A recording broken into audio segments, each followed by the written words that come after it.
तो पहले तो इसका जवाब कि फैक्ट्री रीसेट के बावजूद डेटा रिट्रीव हो सकता है।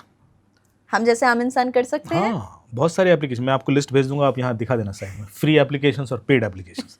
जो फ्री वाली है वो 1 हफ्ते 2 हफ्ते तक का डेटा रिकवर कर देगी जो हाँ। पुराना होगा। पेड वाली उससे पहले का भी कर सकते हैं, क्योंकि बहुत ट्रायल एंड एरर ट्राई होते हैं उसमें।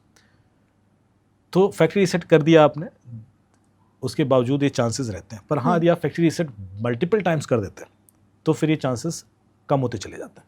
जैसे हम ये मान के चलते हैं, ऐसी एक थंब रूल बना लिया कि 6-7 बार यदि फैक्ट्री रीसेट करोगे तो शायद 0.1% चांसेस रह जाएंगे। फिर वो लक है कि आपका निकल गया कोई data, but then you are safe. तो यदि वो भी करना है तो मल्टीपल टाइम्स करके यदि आप करेंगे तो इज बेटर। सेकेंड, यदि आप जब भी कोई पुराना फ़ोन बेच दें तो हमेशा ये आपको अब नई फैसिलिटी आ गई, नए फ़ोन में अपना डेटा सिंक कर सकते हैं सीधे। पहले बड़े चैलेंजेस होते थे, डेटा कॉपी कर रहे हैं, ये कर रहे हैं। तो वो जो सिंकिंग प्रोसेस होता है वो क्यों होता है? क्योंकि आपका डेटा क्लाउड पर है और उसकी वजह से डेटा किसी भी फ़ोन में आ जाता है। आपने जब फॉर्मेट किया फ़ोन और रीसेट किया, उसके बाद कोई ऐसा प्रोविज़न नहीं होना चाहिए कि वो इस फ़ोन में दोबारा सिंक हो जाए, ठीक है? तो माय पॉइंट इज़ कि कई बार लोग सॉफ्ट रीसेट करते हैं और उस वजह से चांसेस बने रहता है।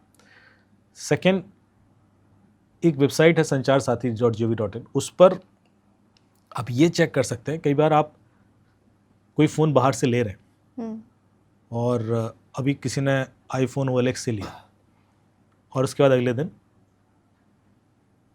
पुलिस की कॉल आ गई, ये तो चोरी का फ़ोन है और आप जमा कीजिए और ऐसा वैसा। आप कह रहे सर मैं तो पैसे दे चुका हूँ, अब मैं क्या करूँ, मेरे पास तो रिकॉर्ड है, पर उसके बावजूद फ़ोन तो चोरी का है, तो फंसेगो तो है ही।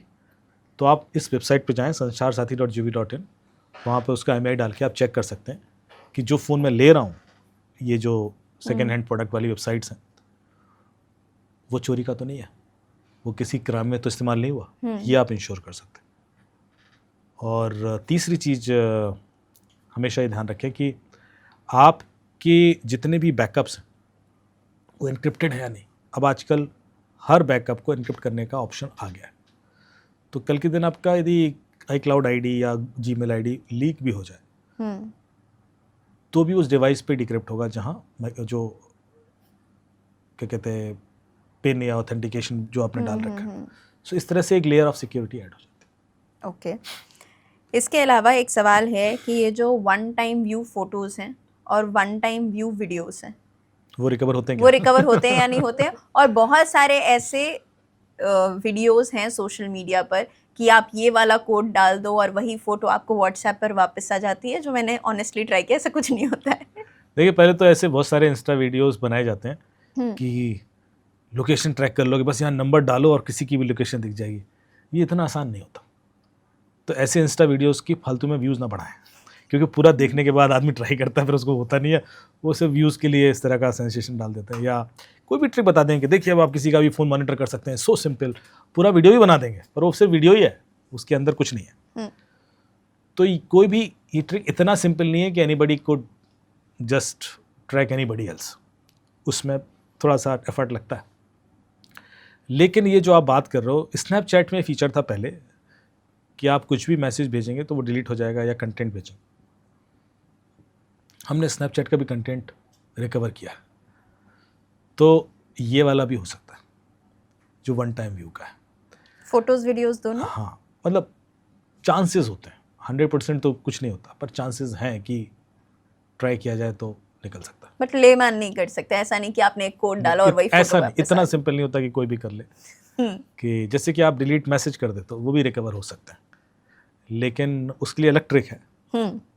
इज़ नॉट दैट सिंपल, और मैं यहाँ वो ट्रिक्स बताने नहीं आया था इसलिए, लेकिन मैं आपको वार्न कर दूँ, you should know, if you know you are safe. Okay, what are the top 3 antiviruses आज के समय में, और क्या फ़ोन में अभी भी एंटीवायरस रखने की ज़रूरत है?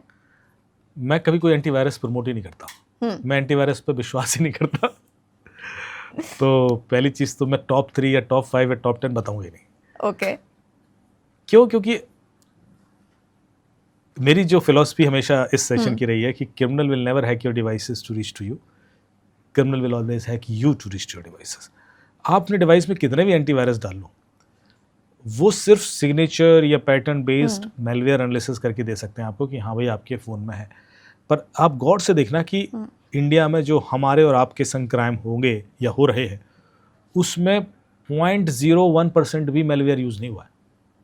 0.01% भी नहीं, मतलब वो एक्सट्रीम रेयर तो रेयर केस होगा जिसमें आप देखोगे किसी ने कोई ऐसा मेलवेयर ट्राई किया।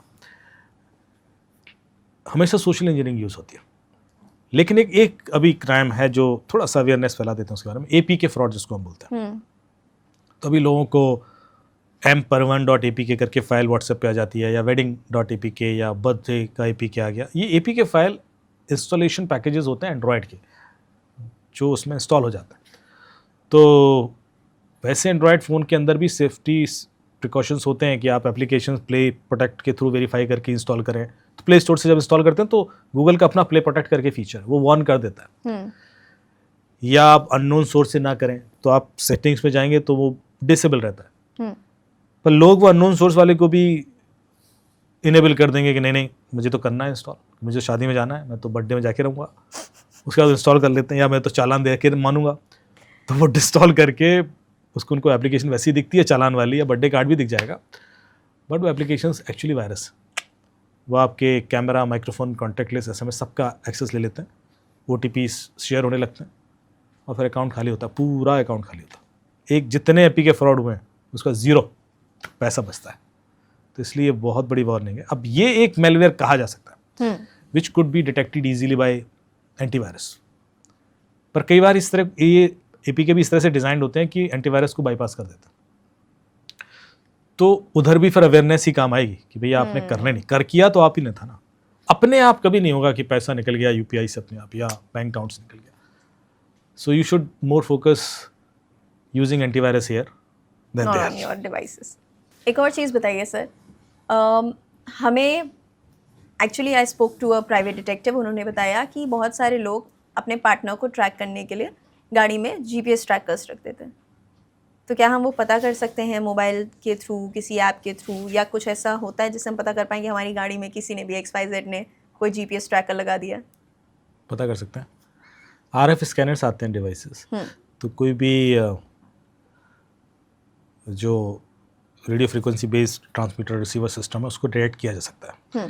तो GPS के अंदर भी एक मॉडम ही होता है जो सिम बेस्ड डेटा ट्रांसफ़र करता है। तो ये डिवाइसेस लेकर आप स्कैन करते हैं। कई बार हम लोग होटल्स के अंदर, ऑफिसेस के अंदर VIP मूवमेंट्स के पहले स्कैनिंग करके चेक करते हैं कि कोई भी इस तरह का ट्रांसमीटर रिसीवर तो नहीं है। वो सस्ती डिवाइस, बहुत महंगी नहीं है, 5-6 हज़ार रुपये में आ जाती है। सिंपल वाले जो बहुत कॉस्टली हैं वो महंगे वाले भी हैं जो बहुत सेंसिटिव होते हैं। पर यहाँ तो आप बिल्कुल पास जाके डिटेक्ट कर रहे हो ना, गाड़ी के अंदर है उसमें, तो आप चेक कर सकते हैं। और वैसे मैं आपको बता दूं कि किसी को इस तरह से ट्रैक करना इलीगल है। अपने पार्टनर को भी नहीं कर सकते आप, किसी को भी नहीं कर सकते हैं? एक्चुअली अभी एक लॉ, एक अभी कोई हाई कोर्ट या उसकी रूलिंग आई है कि वाइफ कर सकती है, हस्बैंड नहीं कर सकता। ऐसी कुछ रूलिंग है, मतलब मुझे बड़ा अजीब लगा, but I think it is I am fine with it. अच्छा, इसी के साथ जब स्टार्टिंग में सोशल मीडिया वेबसाइट्स आए थे तो हम लोग अपने यूज़र नेम्स रखते थे। अब सब कुछ मोबाइल फ़ोन से लिंक हो गया है, पूछ भी लेता है कि आप अपना यूज़र नेम बता दीजिए, ईमेल आईडी बता दीजिए, या फिर आप अपना फ़ोन नंबर डाल दीजिए। तो क्या वहाँ पर अपना फ़ोन नंबर देना बहुत बड़ा रिस्क है, या ऑलरेडी इतना डेटा दे चुके हैं कि कोई घंटा फ़र्क नहीं पड़ता? एग्जैक्टली, कोई घंटा फर्क नहीं पड़ता। हर जगह आप मोबाइल से लिंक हो चुके हैं, अब एक जगह बचा के भी बहुत कुछ नहीं उखाड़ पाएंगे। ठीक है, कुछ फ्रीक्वेंटली आस्क्ड क्वेश्चंस हैं कि क्या इन सारी चीज़ों से आपका फ़ोन या आपका डिवाइस हैक होता है? चार्जर से हैक हो सकता है अगर आप किसी और का चार्जर यूज़ कर लें? बिल्कुर। और वो किस तरीके? जूस जैकिंग बोलते हैं इस टेक्निक को। हाँ। तो जूस जैकिंग केबल्स आती हैं, डिवाइसेस आती हैं। जब आप एयरपोर्ट पर कहीं वो जो USB सॉकेट्स होते हैं, यदि वहाँ से चार्ज करेंगे तो वो आपका पूरा डेटा क्लोन कर सकती है, लेकिन कॉपी कंप्लीट फ़ोन।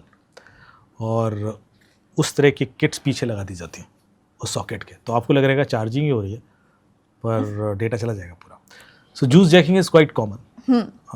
जब जैसे कि जो इन्वेस्टिगेशन के लिए भी जो हम डिवाइसेस कॉन्फिस्केट करते हैं, तो उस तरह की डिवाइस होती हैं जिससे हम क्लोनिंग करते हैं, क्योंकि आप ऐसे बिट बाय कॉपी करेंगे तो 2-4 घंटे लग जाएंगे एक मोबाइल को पूरा कॉपी होने में, but then there are fast cloning devices, वो सक कर लेती हैं पूरा data within what minutes?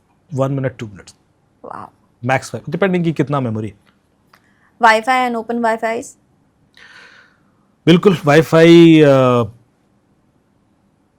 Check करना चाहिए हमेशा जब आप पब्लिक वाईफाई यूज़ कर रहे हैं, क्योंकि पब्लिक वाईफाई से भी डेटा बहुत लीक होता है। आप क्या कर रहे थे, किस तरह की वेबसाइट खोल रहे थे, ये सब इंटरसेप्शन करके देखा जा सकता है। तो वायर शार्क करके एक टूल होता है जो वाईफाई नेटवर्क में यदि आप भी हैं और मैं भी हूँ, तो मैं आपका ट्रैफिक देख सकता हूँ, बिकॉज मेरा इंक्रिप्शन और आपका इंक्रिप्शन एक ही होगा। So I can become a man in the middle attack करके किया जा सकता है। ओके। लेकिन आपको टेस्ट करना होगा कि आपकी वाईफाई की सिक्योरिटी लेवल क्या है, जिसके लिए जैसे हमने पिछली बार बताया था कि मोबी आर्मर ऐप है जिसमें वाईफाई सिक्योरिटी चेक करने का भी ऑप्शन है। अपने घर का भी टेस्ट कर लें पहले, और किसी भी पब्लिक वाईफाई कनेक्ट करें तो पहले टेस्ट कर लें अपने ऐप के थ्रू। वो बता देगा सेफ है अनसेफ है, यदि किसी ने हैक कर रखा है तो वो कौन है, उसका आईपी क्या है, वो भी बता देगा। वाओ। स्मार्टफोन्स, स्मार्ट वॉचेस और फिटनेस बैंड्स, क्या इससे भी बहुत प्रिवेसी ब्रीच करते हैं।